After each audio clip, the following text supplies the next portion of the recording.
À la Bovry, découvrez les expositions Abstrait et Cécile Miguel au Creux des Apparences, mais également Nina Robert à l'Espace Jeune Artiste. À ne pas manquer, autour de l'expo Abstrait, la prestation de danse entre deux de la compagnie JC Chorégraphie le 6 juillet et la visite post-it du 8 août. Pour les plus jeunes, le stage C'est Abstrait. À la Galerie Noire, aux Fonds Patrimoniaux et à la Galerie des Beaux-Arts, les expositions sont consacrées à Armand Rassenfoss. Et pour clôturer l'été, le banc d'essai du spectacle La Chute par les Ateliers de la Colline et le stage pour enfants au temps des chevaliers et des chevaleresses.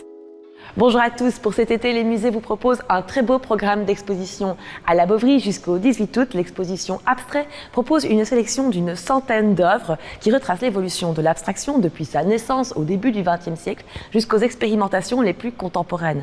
On y découvre des œuvres de Kandinsky, Vasarely ou encore Soulages. Rencontre avec les commissaires d'exposition. Dans l'exposition, on peut découvrir une centaine d'œuvres, une centaine d'artistes, puisqu'il y a une œuvre par artiste en principe. Et on commence par les emblèmes, comme on a déjà dit, et dont il y a aussi Paul Klee. Et puis nous avons une section sur le geste, avec des œuvres de Soulages, Manuel Viola, Estève, Chapoval.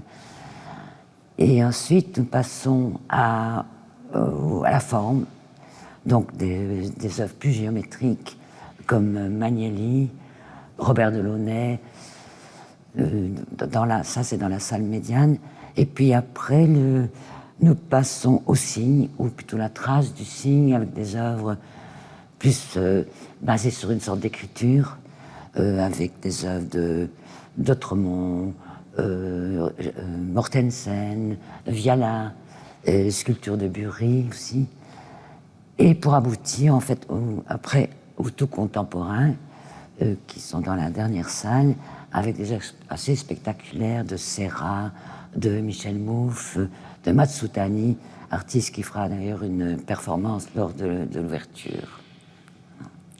Effectivement, nous proposons une relecture en commençant par l'œuvre de Manevitch, qui a fait son carré blanc sur fond blanc en 1915, même si ça a été reconnu bien après, et c'est seulement après la guerre 40 que des artistes européens ont fait du monochrome, Yves Klein, et puis nous avons son ami Manzoni, qui lui a fait ce qu'il appelait l'achrome, c'est-à-dire qu'il ne travaillait pas réellement la couleur, il faisait des interventions monochromes mais qui n'étaient pas peintes. Donc il y a eu beaucoup de dérision par rapport à la peinture traditionnelle, par rapport à Monet, à Turner, etc.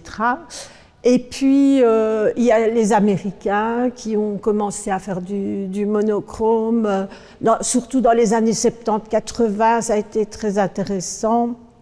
Et aujourd'hui, des artistes continuent à faire du monochrome, qui est devenu une sorte de mouvement à part. Un mouvement qui est aussi important que le ready-made ou l'impressionnisme, et qui va peut-être se transformer, parce qu'aujourd'hui les artistes font du monochrome, mais avec une sensibilité picturale, ils reviennent à la peinture, c'est différent. Peut-être qu'un jour le monochrome portera un autre nom. Autour de l'exposition, ne manquez pas le 6 juillet la proposition Danser entre deux par JC Chorégraphie. Dans ce projet de la jeune danseuse liégeoise Justine Copette, l'espace est investi et revisité. Ainsi, l'exposition devient à la fois un support, un décor, mais surtout un partenaire pour les danseurs. Le 8 août, la Bovry vous propose une manière originale de découvrir les chefs-d'œuvre de l'exposition. Le musée vous invite à parcourir l'expo, écrire les questions qui viennent à l'esprit sur des post-it et les apposer à côté des œuvres qu'elles concernent. L'équipe du musée les compile et y répond lors d'une visite interactive.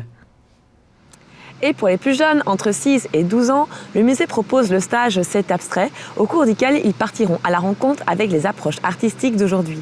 Durant les journées de stage, on combinera à la fois découverte de l'exposition et expérimentation artistique plastique. Toujours jusqu'au 18 août à la Bovry, le musée rend hommage à l'artiste Cécile Miguel, artiste et écrivaine originaire de Gilly. L'artiste, qui a exposé aux côtés de Picasso et Miro, développe un art personnel teinté d'art brut, de surréalisme et d'art abstrait.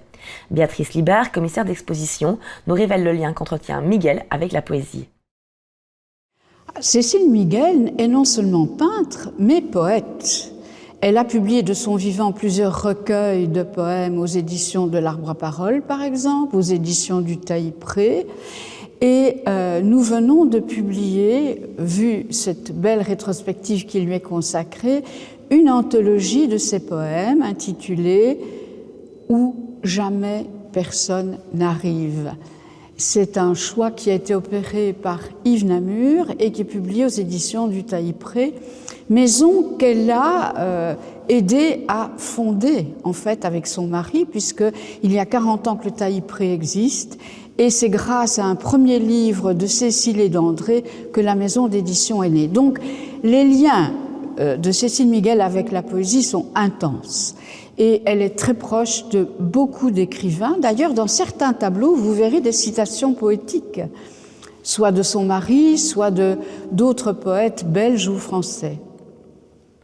Et à la Bovry, l'espace jeune artiste a ouvert ses cimes à Nina Robert. L'artiste propose une exposition intitulée Signes de croix, qui revisite la symbolique de la croix dans notre culture. La Galerie Noire, les Fonds patrimoniaux et la Galerie des Beaux-Arts proposent quant à eux des expositions consacrées à Armand Rassenfoss, artiste belge dont on célèbre le 90 ans de la disparition en 2024. À la Galerie Noire de la Bovry, c'est une sélection d'une donation privée qui est proposée. On y découvre des croquis, des travaux de recherche graphique et expérimentation que l'artiste va mener toute sa vie.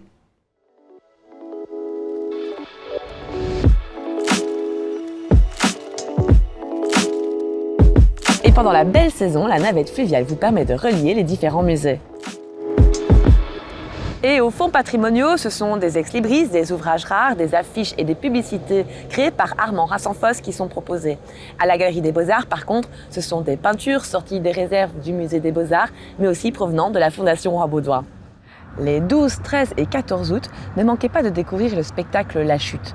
C'est à la Bovry, en regard des paysages du XVIe siècle, que la compagnie Les Ateliers de la Colline présentera le banc d'essai de leur nouveau spectacle pour enfants, La Chute, inspiré du célèbre chef-d'œuvre de Bruegel, La Chute d'Icare. Enfin, lors de la dernière semaine des vacances, en août, retour au grand cursus, où les plus jeunes pourront découvrir le stage autant des chevaliers et des chevaleresses. Qu'est-ce qu'un chevalier? Quelle est sa mission, son rôle? Quelle est exactement sa manière pour se protéger? Ou encore, qu'est-ce que son blason? Autant de questions auxquelles les plus jeunes tenteront de répondre au cours de visites, découvertes et d'ateliers créatifs au musée.